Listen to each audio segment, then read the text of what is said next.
You know what I hear? I hear the clock ticking.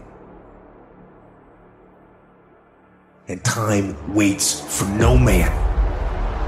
Life goes by, and it goes by quick. Don't waste those years. Don't waste them. Live them. By the way, time is that great power I'm talking about. Time is the mightiest force in the world, or even in the universe. Why would you ever choose to fight time when you could have time on your side? Who wouldn't want to harness the great river of time that flows through all of life? Why wouldn't you want to use the power of time to generate power in every area of your existence? To turn the turbines of your hopes and dreams, to charge your every aspiration with lightning bolts of electricity? Well, there is only one way to make time work for you, not against you, and that's with patience.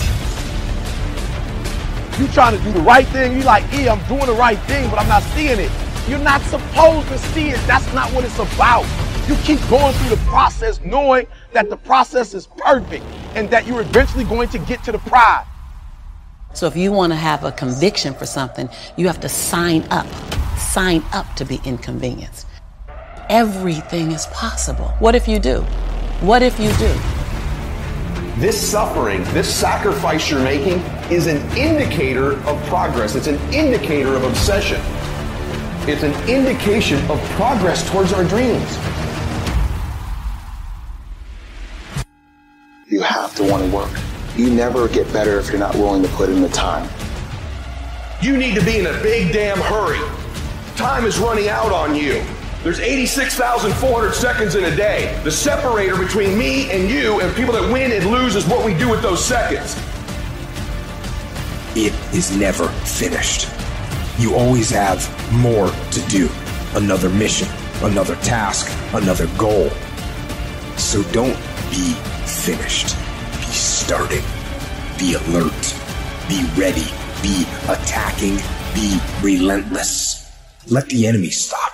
Let the enemy rest. Let the enemy finish. You don't finish.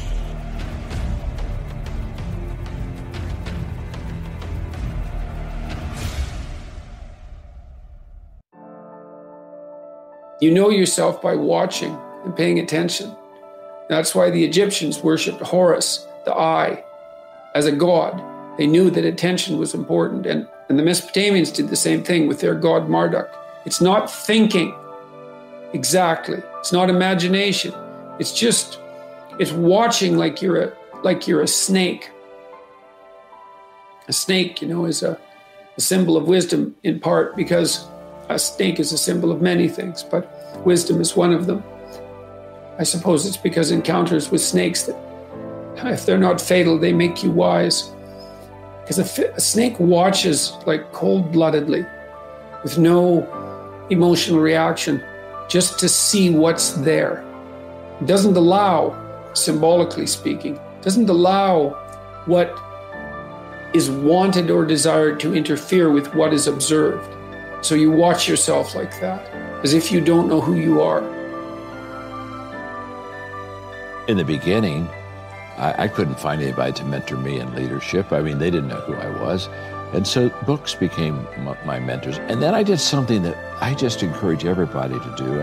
I've done this for 40 years, is I began to have what I call learning lunches. And I loved it in your green room, your statement on learning. I just love it. But I would go out, I would take somebody like you, Tom, out, and I'd buy the lunch. I didn't even eat, I just had questions. And I would ask you leadership questions. And I would... What are some of your go-to leadership questions? Well, the first question is, I always look at somebody and I ask them, tell me about your greatest failure. And the reason I ask that is because I think that the character of a person comes out of their failures, not out of their success. And I think that the bedrock part of foundation of leadership is character. And you build on it. And so I want to know about, tell me about a mess up in your life. And I've had so many, when people ask me that question, it's kind of like, which one do I pull out? But I really like to talk to people about their losses because it just really tells me a lot about who the person really is. I'm not sure success does, but I know failure does. So I ask that. I ask one of the questions I ask them is, who do you know that I should know? And that's led me to meet some incredible people in my life that somebody else opened the door that I wouldn't have had. So I just find that in asking questions, in fact, I wrote a book one time, Good Leaders Ask Great Questions. I just find in asking questions, that's the way that I can grow and develop myself the best. Now I'm going to tell you a story, and this story pisses people off. And it goes like this. My wife, who happens to be British, dig it up for England, let's say that she is with her mom, and she's in the bedroom that she grew up in. She's all safe and sound. The door's locked. The alarm is on. Her mom's in the next room making sure that she's safe. But right then, a meteorite comes screaming through the atmosphere, crashes into her bedroom, and kills her. Whose fault is that? I know some listen to my content. I will tell you that right now. Now, if people don't know me, everybody goes to, it's dumb luck, divine providence, it's nobody's fault, how could you blame yourself? Well, let me tell you how I could blame myself. And when you hear the reality of this and you realize that I am in no way, shape, or form being hyperbolic, it actually is my fault. Here's why. I know right now there is an organization that track what are called near-Earth objects. In fact, I'm on the board of the X Prize. One of the prizes that they're trying to raise money for is for this problem, to track all these known objects and to find some way, lasers, planted nuclear explosions, something, to make sure that if something is ever on a collision course for Earth, that we can stop it. Literally, 4 weekends ago, I had a chance to vote for this, to say this should be a prize, and I didn't. So now, not only have I never sent a dime of my money to help, I've never sent an email with encouraging words, I've never called them up to tell them what I think they should do. Now I literally voted against them. So, if a meteorite happens to kill my wife, I don't have anyone to blame but myself. That's so apparently true. Now, I think it's the right decision. I think that putting the time and energy into something that has such a vanishingly slim possibility of actually happening makes no sense. You have to know where to put your energies. All of us have a finite amount of energy. So you at some point have to triage and decide what are the things that I'm going to attack. I'm far more worried about my wife getting into a car.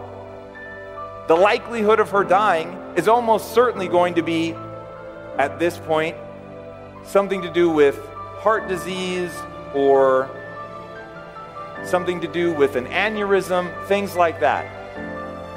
It most certainly isn't going to be a meteorite crashing through the roof and killing her, but if it did, I wouldn't waste time blaming anyone else. Now the key here, I wouldn't beat myself up over it. I would be crestfallen. My wife is my everything. It would be a loss so devastating I don't even want to comprehend it. But I just wouldn't waste time blaming anyone else. Because the reality is, and let this come home, your life is the exact reflection of the choices you have made. Love your life? Great, you've made awesome choices. Hate your life? I'm sorry, you've made bad choices. But the good news is, you're in control. You can't get what you want by focusing on what you don't want. This is about the need to establish as many meaningful connections as we can. If we're going to save the world, we have to find a way to connect connect to each other, to connect to the nature that we're killing, to animals, to history, to an acknowledgement of the lingering trauma of racism and sexism. We need to connect to the people we love and mean something to us, and more than that, to the people who don't. That doesn't mean we always have to agree with another person's philosophy. It means we, if we're going to continue to survive and thrive on this planet, have to find ways to transcend the politics of division and embrace the places that bond us, where we find our human ground.